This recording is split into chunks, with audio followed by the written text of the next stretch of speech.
Nous allons dans cette vidéo nous attaquer à l'objectif principal de ces chapitres, la décomposition en éléments simples d'une fraction rationnelle.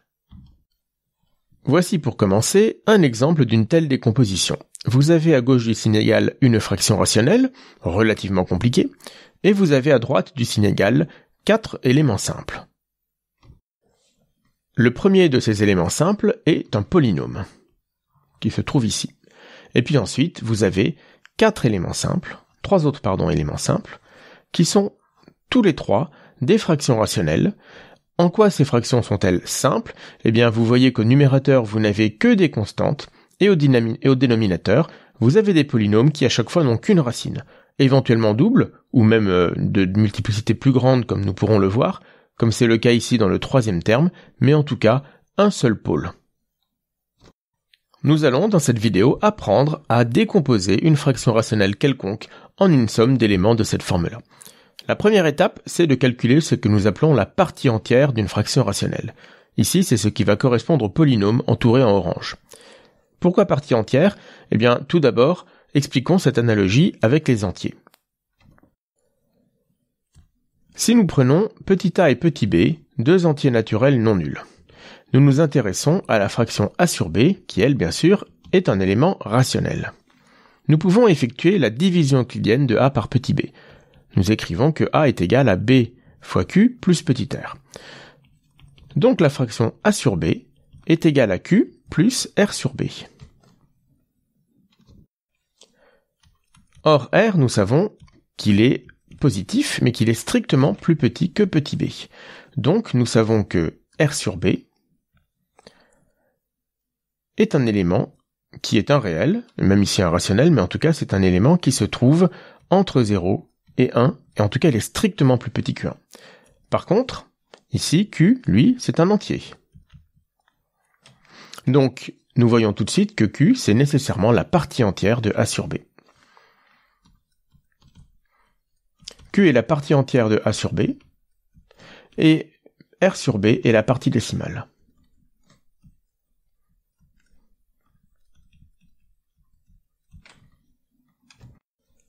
Nous allons effectuer la division euclidienne de grand A par grand B.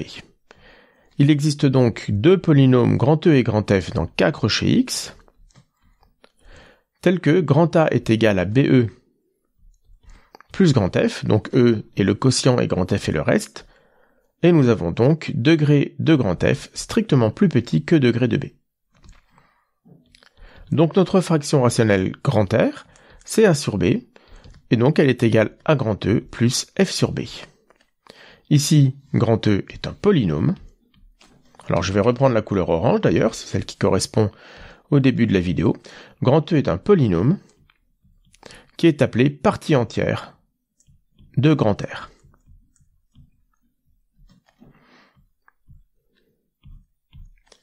Quant à F sur B, eh bien c'est une fraction rationnelle,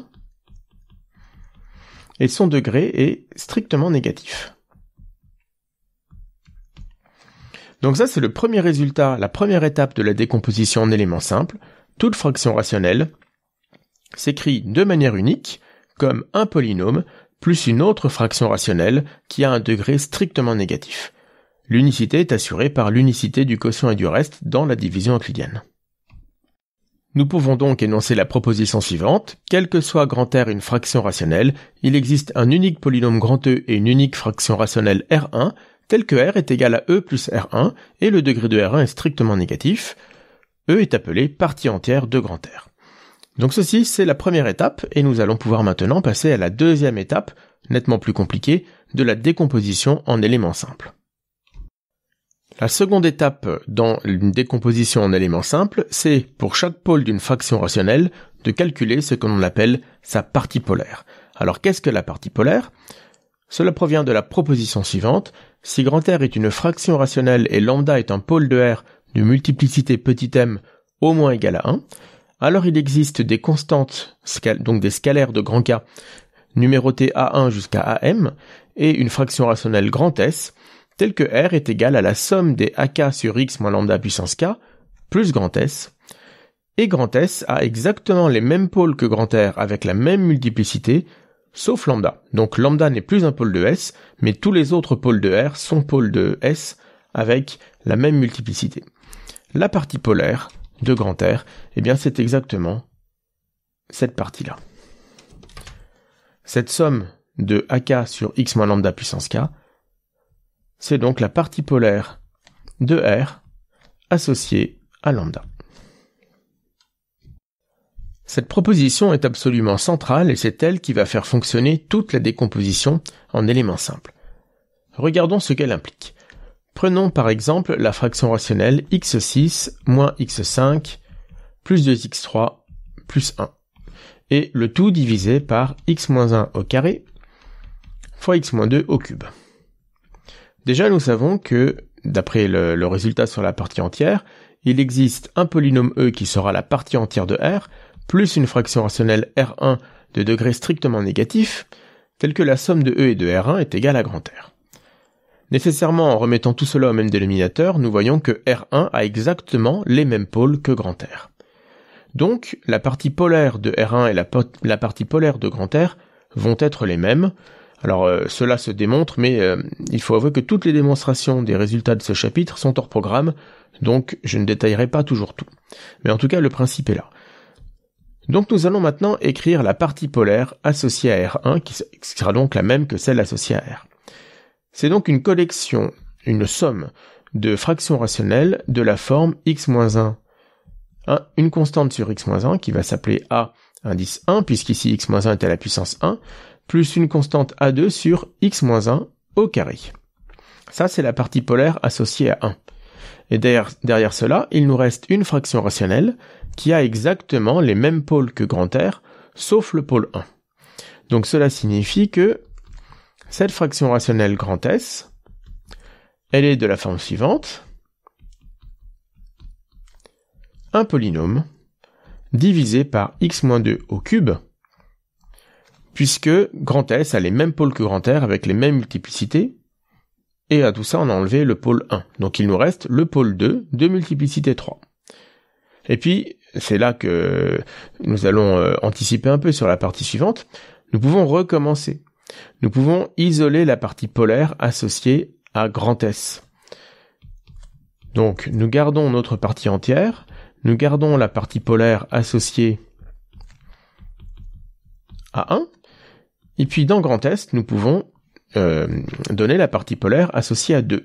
Et nous savons qu'elle sera de la forme suivante, grâce à notre proposition.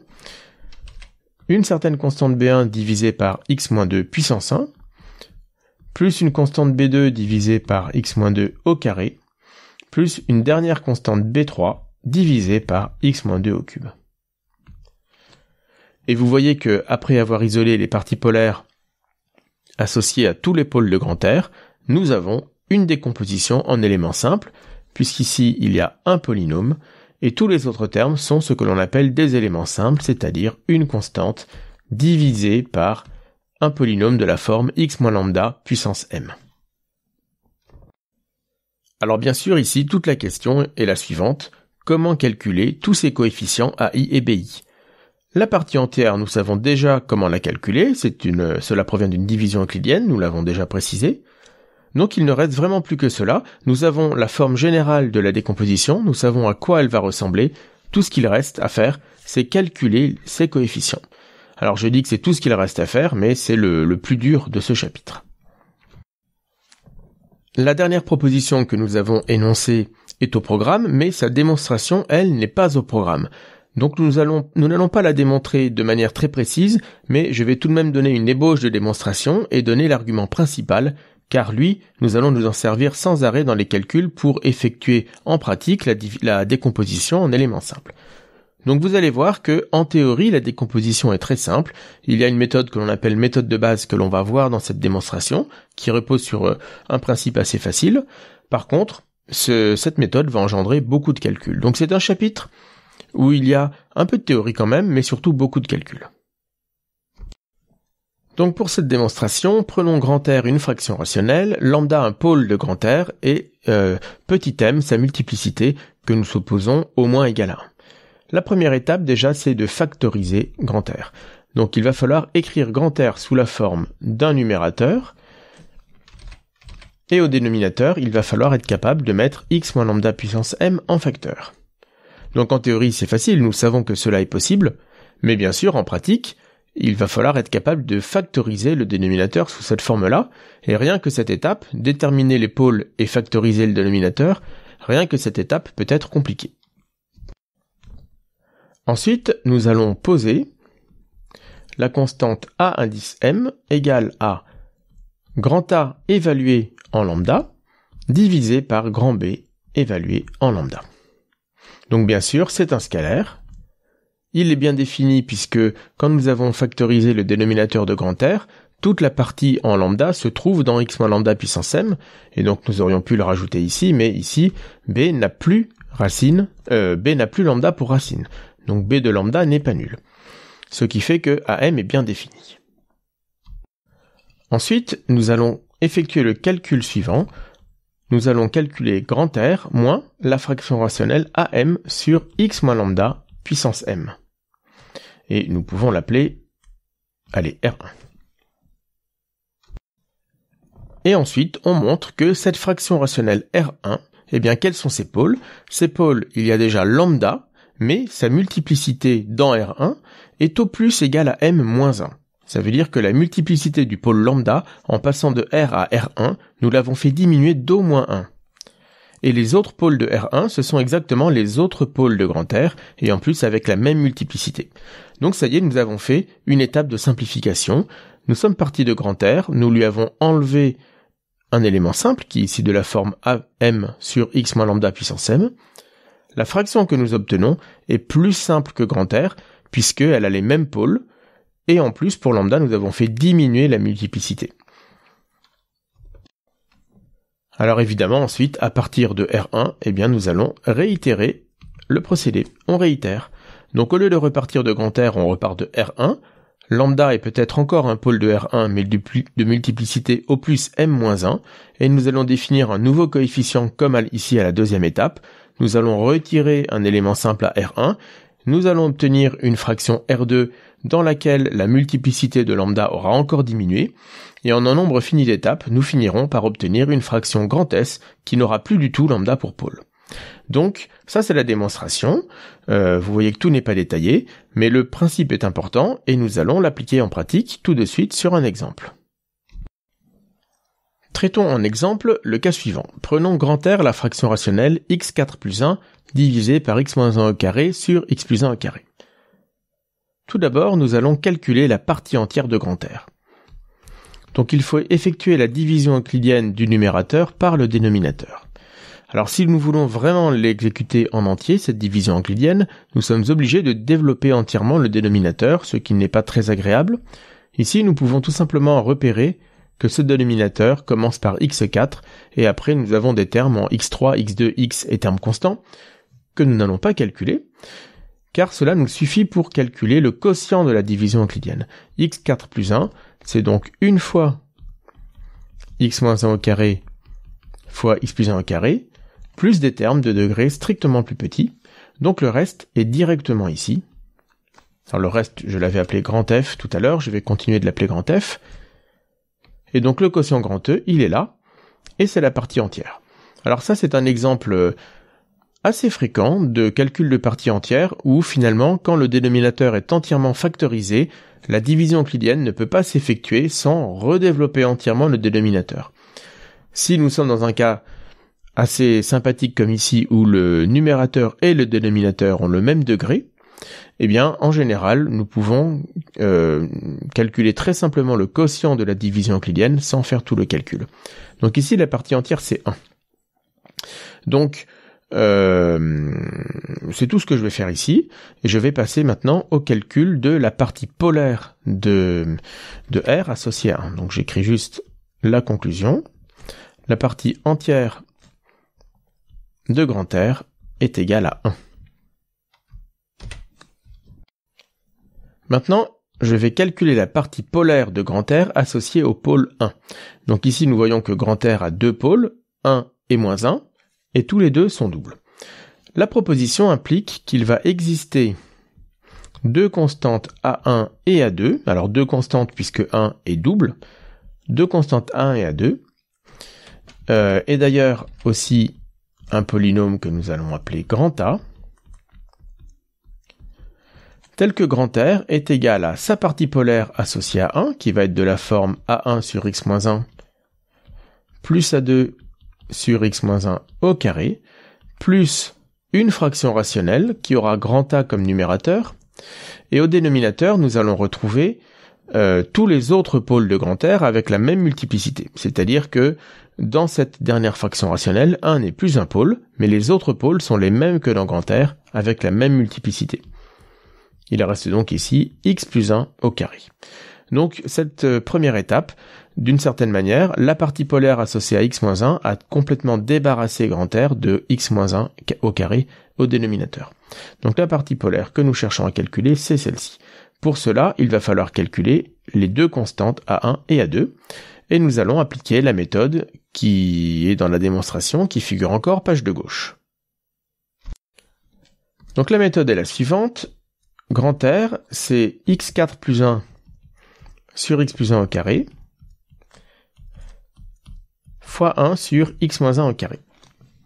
Donc pour calculer A2, qui est le premier terme que nous allons calculer, nous allons, d'une certaine manière, éliminer la partie en 1 sur x-1 au carré de grand R.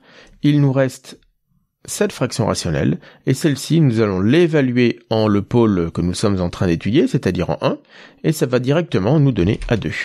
Donc ici, nous allons poser A2 égale à la fraction rationnelle x4 plus 1 sur x plus 1 au carré, le tout évalué en 1, ce qui nous donne 2 au numérateur et 4 au dénominateur. Donc nous obtenons A2 égale à 1/2. Ensuite, nous allons repartir de notre fraction R, et nous allons lui enlever le premier élément simple que nous avons calculé, c'est-à-dire A2 sur x-1 au carré. Donc ceci, c'est la fraction x4 plus 1 sur x-1 carré fois x plus 1 carré, moins 1/2 fois 1 sur x-1 carré. Alors nous allons mettre tout cela au même dénominateur, et dans la démonstration, nous avons admis que la nouvelle fraction rationnelle obtenue aura peut-être encore 1 pour pôle, mais avec une multiplicité strictement plus petite que 2. Donc, obligatoirement, le numérateur de la nouvelle fraction obtenue va pouvoir se factoriser par x-1, ce qui va permettre de simplifier au moins une fois x-1 en haut et en bas. Alors si ça n'est pas le cas, c'est qu'il y a une erreur de calcul quelque part, soit dans la mise au même dénominateur ici, soit dans le calcul de A2. Donc j'effectue ma mise au même dénominateur, je vais obtenir x4 plus 1, alors je vais le multiplier par 2, et mon dénominateur commun, ce sera 2 fois x-1 au carré fois x plus 1 au carré. Donc ici 2 fois x4 plus 1 moins x plus 1 au carré. Je vais développer entièrement le numérateur, j'obtiens 2x4 plus 2, moins x2, moins 2x moins 1, toujours sur 2 fois x moins 1 carré fois x plus 1 carré. Et ce numérateur, donc, c'est 2x4 moins x2 moins 2x plus 1. Et normalement, 1 doit être racine du numérateur pour pouvoir factoriser par x moins 1. Si ce n'est pas le cas, c'est qu'il y a une erreur. Alors ici, c'est bien le cas. Donc je vais pouvoir factoriser le numérateur par x moins 1. Voilà, donc j'ai effectué ma mise en facteur par x-1, je vous fais grâce des détails du calcul, mais ici la factorisation est suffisamment simple pour pouvoir être faite de tête. Nous obtenons cette fraction et nous remarquons qu'en effet nous allons pouvoir simplifier au numérateur et au dénominateur par x-1. Nous obtenons en définitive la fraction rationnelle suivante, 2x cube plus 2x carré plus x moins 1, le tout sur 2 fois x moins 1 fois x plus 1 au carré. Cette fraction, nous allons l'appeler R2. Il y a toujours 1 comme pôle dans R2, donc nous allons continuer, et nous allons maintenant définir le réel A1 en posant A1 égale A. Alors comment est-ce que nous allons calculer A1 ? Dans R2, nous ne gardons que la partie de R2 où nous avons enlevé la partie en x moins 1 du dénominateur. Et cette fraction, nous allons l'évaluer en 1, et c'est ça qui va nous donner A1. Donc A1, c'est 2x3 plus 2x2 plus x moins 1, le tout sur 2 fois x plus 1 carré, et tout ceci, nous l'évaluons en 1. Nous trouvons 4/8, c'est-à-dire 1/2. Alors, nous avons fini de calculer la partie polaire associée à 1. La partie polaire de R associée à 1, c'est la fraction rationnelle 1/2. Alors, nous avons 1/2 dans les deux cas, donc je le mets en facteur. 1/2 fois 1 sur x moins 1 plus 1 sur x moins 1 au carré. Donc, en théorie, si j'enlève tout ceci à grand R, j'obtiens une fraction rationnelle qui n'a plus 1 pour pôle. Alors, nous allons voir dans la suite de cette vidéo que nous ne sommes pas obligés d'effectuer ce calcul, mais comme nous n'avons pas encore tous les résultats, je vais effectuer ce calcul. Donc, j'effectue, alors cette partie polaire associée à 1, je vais l'appeler P1. Donc, si je calcule R moins P1, je me rends compte que c'est tout simplement la fraction R2 moins le nouveau terme calculé, c'est-à-dire moins 1/2 de 1 sur x moins 1. Donc si nous effectuons ce calcul, nous allons trouver un dénominateur commun qui sera 2 fois x moins 1 fois x plus 1 au carré. Et au numérateur, donc nous avons la partie qui provient de R2, donc 2x cube plus 2x carré plus x moins 1, moins pour la partie en 1 sur 2 fois x moins 1, moins x plus 1 au carré. Donc si nous développons ce numérateur, les x3 restent inchangés. En x2, nous en avons 2 moins 1 dans le carré quand nous le développons, donc il reste 1 fois x2. Des x, il y en aura moins 1, et nous aurons moins 2. Tout ça toujours sur 2 fois x moins 1 fois x plus 1 au carré. Il se trouve ici que 1 est bien racine du numérateur, donc nous allons pouvoir factoriser le numérateur par x moins 1. Donc pour avoir 2x3, nous devons avoir ici 2x2. Fois moins 1, ça fait moins 2x2, or il n'y a qu'un x2 à la fin, donc il faut rajouter 3x, ce qui fait moins 3x. Il ne doit y avoir que moins 1x, donc il faut rajouter 2, et c'est bon, moins 1 fois 2, ça fait moins 2. Donc voici la factorisation. Il nous reste 2x moins 1 fois x plus 1 au carré. Et à nouveau, les termes en x moins 1 s'annulent. Finalement, si nous récapitulons ce que nous avons obtenu que grand R est égal à sa partie polaire P1 associée à 1, plus ici une fraction rationnelle que je vais nommer R3, qui n'a plus du tout 1 pour pôle. Et elle va s'écrire, nous l'avons calculé, 2x2 plus 3x plus 2 sur 2 fois x plus 1 au carré. Si nous voulons continuer à décomposer grand R en éléments simples, eh bien nous voyons que nous pouvons continuer à partir de R3 et calculer la partie polaire de R3 associée au pôle moins 1 qui est double. Cela nous assure qu'il existe deux constantes B1 et B2 dans R, telles que R3 est égal à une constante B1 sur x plus 1, plus notre constante B2 sur x plus 1 au carré, plus, alors j'aurais dû la définir avant,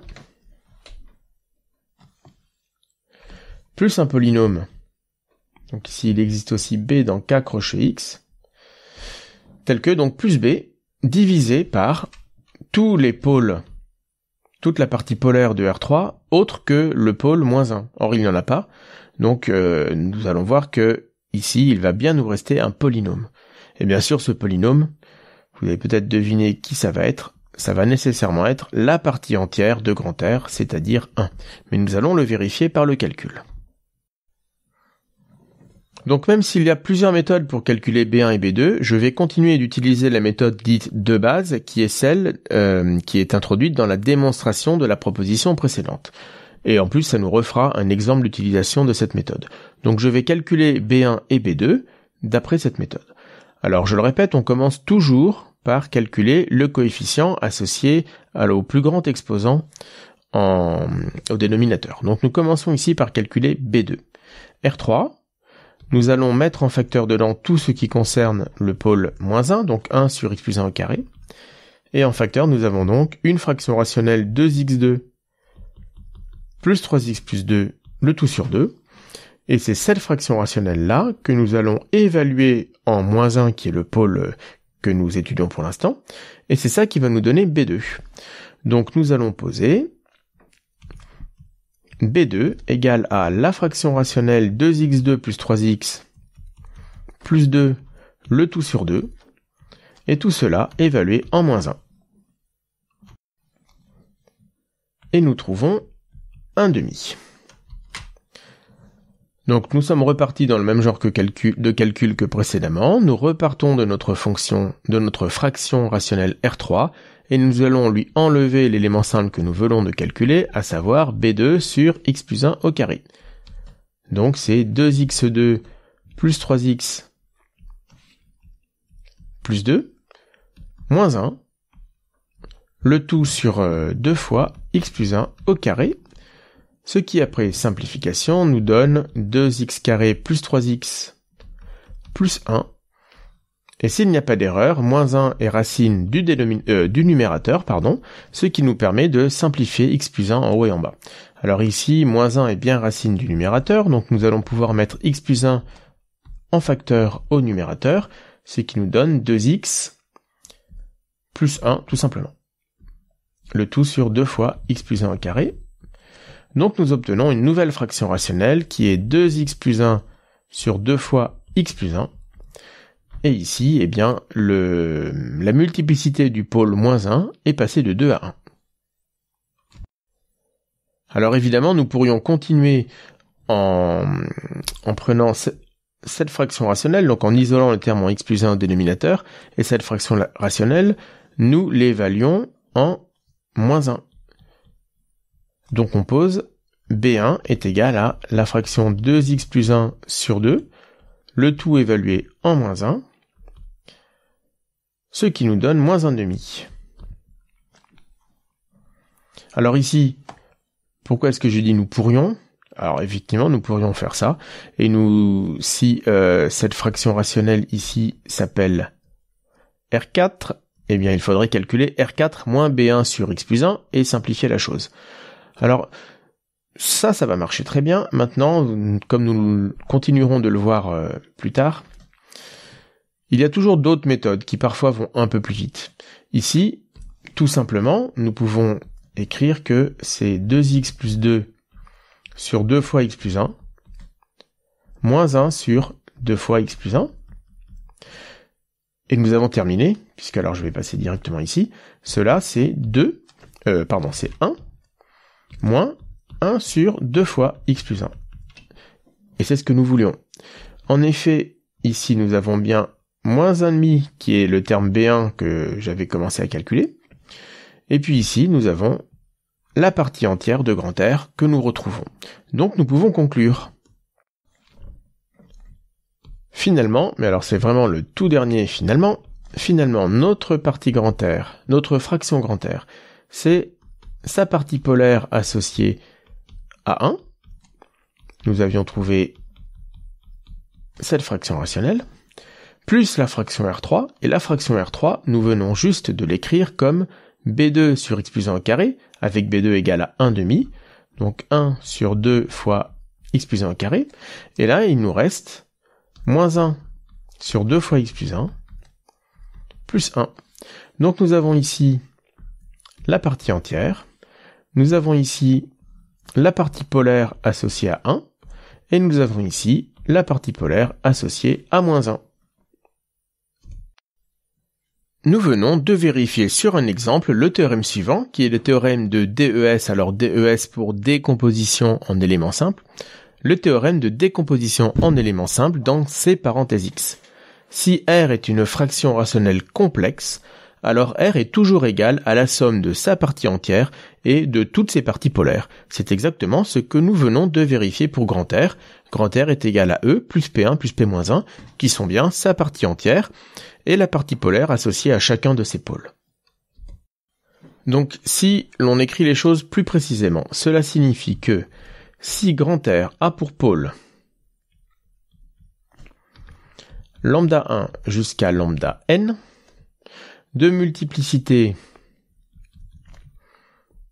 m1 jusqu'à mn. Alors ici, les lambda i sont dans C et les lambda n sont dans sont dans n étoile. Il faut qu'il soit au moins égal à 1. Alors,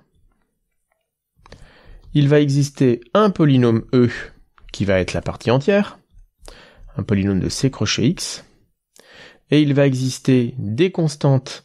Alors il va nous falloir deux familles, des constantes A11 jusqu'à A1M1 qui vont être les constantes associées au pôle lambda 1 puisqu'il est de multiplicité M1, puis des constantes A21 jusqu'à A2M2 puisque ce sont les constantes associées au pôle lambda 2 qui est de multiplicité M2, et ainsi de suite jusqu'au dernier pôle, donc AN1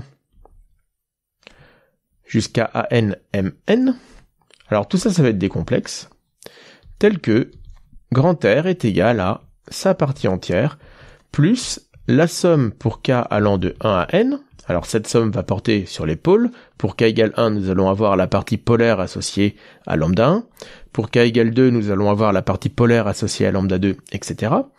Et enfin, donc, pour chaque k, nous avons la partie polaire associée à lambda k, qui est une somme pour j allant de 1 jusqu'à la multiplicité du pôle numéro k, c'est-à-dire mk, des a indice kj sur x moins lambda k puissance j. Alors c'est une formule un peu compliquée à écrire. Le théorème est au programme, la démonstration n'est pas au programme, donc nous l'avons vérifié sur un exemple qui figure avant, donc je n'en dirai pas plus, mais vous voyez que l'idée est toujours la même. Nous commençons par calculer la partie entière, puis nous nous intéressons à un pôle, nous calculons toute sa partie polaire, puis nous passons au pôle suivant, et nous faisons ça pour tous les pôles, et nous avons la décomposition en éléments simples. Alors vous pourriez me dire, oui, mais l'exemple que nous avons traité, c'est l'exemple d'une fraction rationnelle réelle. Et là, je donne un énoncé pour des fractions rationnelles complexes. Alors déjà, ça n'est pas forcément un problème, puisqu'une fraction rationnelle réelle est en particulier complexe, donc il n'y a pas d'absurdité. Cela dit, pourquoi est-ce que le théorème, je ne le donne ici que dans C et non pas dans R? Eh bien ici, ma fraction rationnelle, alors je vais écrire en bleu, on verra mieux, ma fraction rationnelle R, puisqu'elle est complexe, je sais que son dénominateur est un polynôme scindé, que je peux entièrement factoriser et déterminer ses racines.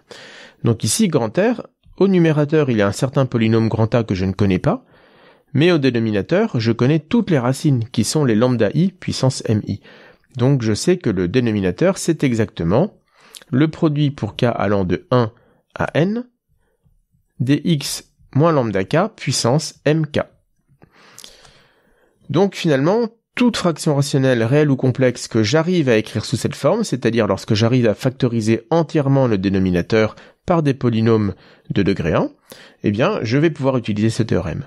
Mais nous savons que des fractions rationnelles réelles, en tout cas pour des polynômes réels, lorsque nous les factorisons en produits de facteurs irréductibles réels, eh bien, ils ne s'écrivent pas toujours de cette forme-là. Il se peut que vous rencontriez des facteurs irréductibles de degré 2, réels, qui n'ont pas de racines réelles. Donc il y a un autre théorème de décomposition en éléments simples dans R parenthèse X, qui est un énoncé plus compliqué. Pour énoncer le théorème de décomposition en éléments simples dans R parenthèse X, commençons par prendre grand R, une fraction rationnelle réelle, qui s'écrit sous la forme grand A sur grand B. Il faut d'abord commencer par factoriser grand B comme un produit de facteurs irréductibles. Donc, depuis le chapitre sur les polynômes, nous savons que grand B peut s'écrire comme un produit pour i allant de 1 à q de x moins lambda i puissance mi, où les lambda i sont les racines réelles de grand B, et les mi sont leur multiplicité. Donc, lambda i est de multiplicité mi. Mais il y a encore une deuxième partie dans ce produit, c'est le produit pour i allant de 1 à p, de polynômes que nous allons appeler hi à une puissance ni, et ici, les hi sont des polynômes réels, alors évidemment ici tous les polynômes sont réels, de degré 2, mais sans racine réelle, donc ce sont bien des polynômes réels irréductibles. Sans racine réelle d'ailleurs au singulier, ils n'ont aucune racine réelle. Donc ça, c'est la décomposition en produit de facteur irréductible du dénominateur grand B. Alors nous pouvons maintenant écrire la décomposition en éléments simples de grand R. Il existe des réels AKJ, BKJ et CKJ et un polynôme grand E tel que R est égal à grand E. Alors donc évidemment grand E, c'est la partie entière. Plus une première somme qui correspond tout à fait à la somme que nous avons dans le théorème de décomposition en éléments simples dans C parenthèse X. Donc ce sont les parties polaires des pôles de R, donc des pôles réels, c'est-à-dire les parties polaires des lambda K, et enfin, toute une somme supplémentaire qui n'existe pas dans C parenthèse X, puisque tous ces HI n'ont pas de lieu d'être avec des polynômes réels, donc toute une partie qui ne s'appelle pas partie polaire, qui est une somme de fractions rationnelles de la forme un polynôme de degré 1 divisé par nos HK à une puissance J. Donc je dirais qu'autant il est important d'avoir en tête la forme de la décomposition en éléments simples pour des fractions complexes, autant pour des réels, retenir cette formule par cœur n'est pas forcément nécessaire. Par contre, ce qui est important, c'est de savoir comment on obtient cette décomposition. La méthode, c'est quand nous avons une fraction rationnelle réelle qui n'est pas scindée, donc dont le dénominateur n'est pas scindé, nous commençons par la décomposer en tant que fraction complexe. Nous obtenons sa décomposition en éléments simples complexes, et après, nous identifions dans cette décomposition les termes conjugués, et nous les additionnons les uns aux autres, et automatiquement, vous allez retomber sur la forme voulue, sans forcément connaître cette forme par cœur.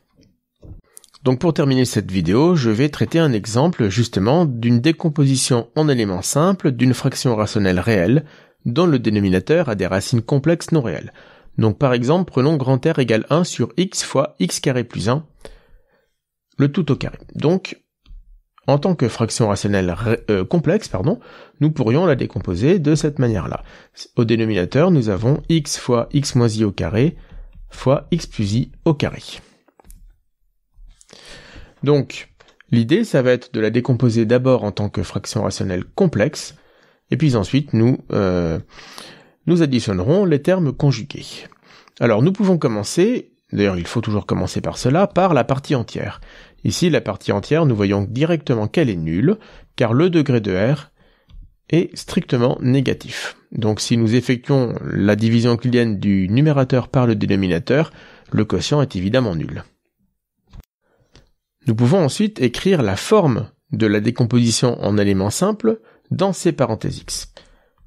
Il va exister 5 constantes, petit a, B1, B2, C1 et C2, a priori complexes, telles que R est égal à la partie polaire associée à 0. Alors 0 est pôle simple, donc cette partie polaire, elle est tout bêtement de la forme une constante sur X. Plus la partie polaire associée à I, de la forme B1 sur X moins I, plus B2 sur X moins I au carré, plus la partie polaire associée à moins I. C1 sur X plus I, plus C2 sur X plus I au carré. Alors je vais anticiper un tout petit peu sur la vidéo suivante. Nous allons montrer dans la vidéo suivante que C1 est nécessairement égal à B1 bar, et de même C2 est égal à B2 bar. Donc nous l'admettons pour l'instant, ce sera démontré plus tard, mais nous allons l'utiliser. Cela signifie que nous n'avons que 3 coefficients à calculer, A, B1 et B2. Une fois que nous les avons, nous aurons aussi C1 et C2. Commençons par petit a. Donc la méthode, c'est la méthode de base. Dans cette vidéo, je ne vais utiliser que la méthode de base. Les méthodes plus astucieuses qui peuvent faire gagner un peu de temps, nous les verrons justement dans la vidéo suivante. Donc grand R, je mets en facteur tout ce qui concerne le pôle 0. Donc c'est 1 sur x, facteur de 1 sur x carré plus 1 au carré. Et je vais garder cette fraction rationnelle et l'évaluer en 0. C'est ce qui me donnera petit a. Donc nous avons petit a égale 1 sur 0 au carré plus 1, le tout au carré, c'est-à-dire que petit a est égal à 1. Donc ça y est, nous avons déjà petit a. Nous allons maintenant passer à B2. Donc je vous rappelle que nous commençons toujours par calculer les coefficients avec le dénominateur qui a la plus grande puissance. Donc entre B1 et B2, nous commençons par B2. Alors je le réécris ici. Grand R, nous allons mettre 1 sur x moins i au carré en facteur, et il nous reste 1 sur x fois x plus i au carré. Donc nous allons évaluer cette partie-là, cette fraction rationnelle-là, en petit i, et cela nous donnera B2. Soit donc B2 égale à 1 sur i fois 2i, le tout au carré. Alors 2i au carré, cela nous donne moins 4. Donc nous avons ici i sur 4.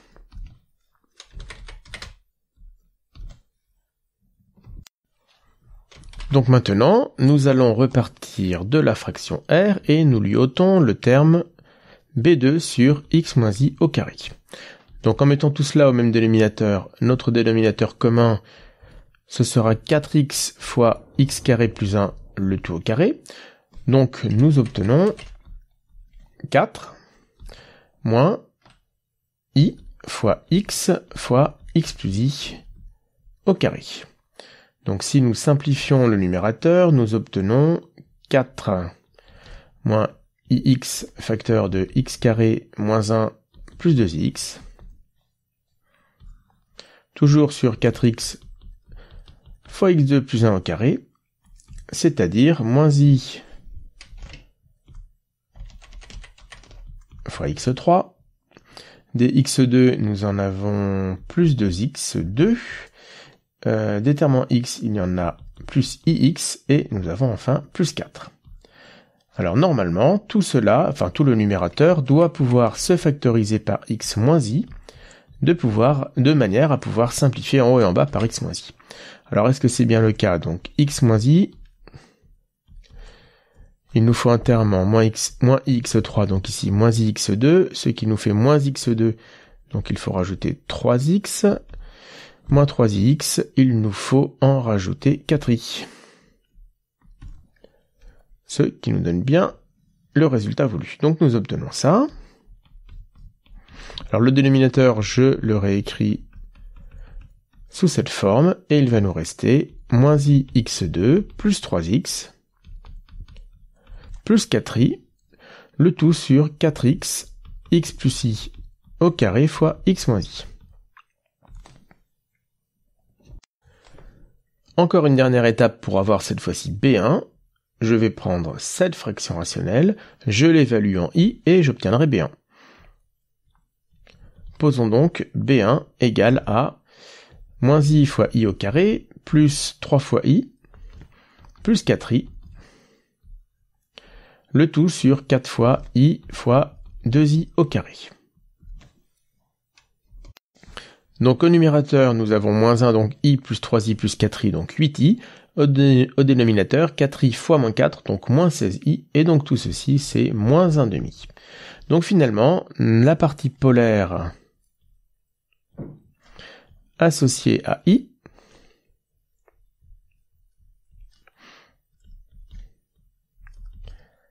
c'est donc i sur 4 fois 1 sur x moins i au carré, moins 1 demi fois 1 sur x moins i. Et donc finalement, nous pouvons écrire que grand R est égal à 1 sur x. Donc si je me souviens bien, pour petit a, nous avions trouvé 1, c'est cela. Donc 1 sur x, plus la partie polaire associée à i, que nous venons juste de calculer,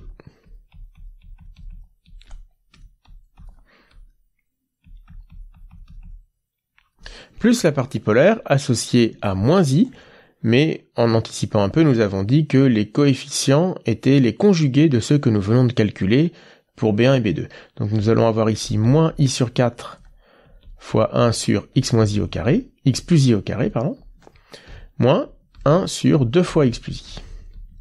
Alors nous observons que ici, nous avons deux termes conjugués, et ici aussi. Donc nous allons les additionner, nous allons additionner les deux termes en bleu ensemble, les deux termes en gris ensemble. Comme ce sont des termes conjugués, nous allons obtenir des fractions rationnelles réelles, et c'est ça qui va nous donner la décomposition réelle. Donc finalement, R c'est 1 sur x, plus, alors ici nous allons avoir un dénominateur commun qui sera 4 fois x carré plus 1 au carré. là, nous allons avoir i fois x plus i au carré, et ici, moins i fois x moins i au carré. Ça, c'est pour les termes en bleu. Et pour les termes en gris, nous allons avoir moins 1 demi sur x carré plus 1 fois x plus i plus x moins i. Donc pour le premier terme, nous obtenons, alors si nous développons tout, nous voyons que nous obtenons i fois 4ix, alors ça c'est un multiplié, i fois 4ix, sur 4 fois x2 plus 1 au carré. Et puis, dans ce terme, bien sûr, ici, il nous reste 2x, donc moins x sur x carré plus 1. En définitive, c'est 1 sur x, moins x sur x carré plus 1 au carré, moins x sur x carré plus 1. Et cela est bien de la forme annoncée, c'est bien une partie polaire associée au seul pôle qui est réel, c'est-à-dire 0, donc une constante sur x, moins ensuite un polynôme de degré 1 sur x carré plus 1, le tout au carré, moins un polynôme de degré 1 sur x plus 1, sur x carré plus 1. Donc voici pour cette vidéo, je vais m'arrêter ici, et dans la vidéo suivante, nous allons étudier d'autres méthodes de calcul. Il faut toujours privilégier celles que nous venons de voir là, mais en venant greffer dessus d'autres méthodes, nous pouvons gagner un peu de temps. C'est ce que nous allons voir avec de nouveaux exemples dans la vidéo suivante.